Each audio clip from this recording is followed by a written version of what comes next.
วันนี้เราจะมารีวิวของเล่นชิ้นใหม่นี่ครับ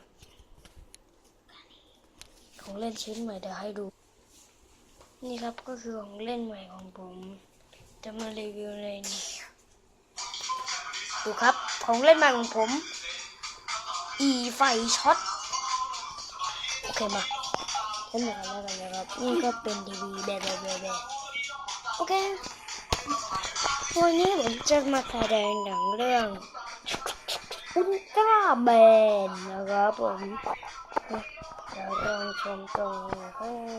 หลังได้เลยครับจบไปเลย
โอเค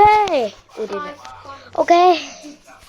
ก็จะรู้กันแล้วก็สำหรับหนังเรื่องสไปเดอร์แมนไม่ใช่สำหรับหนังเรื่องอุลตร้าแมน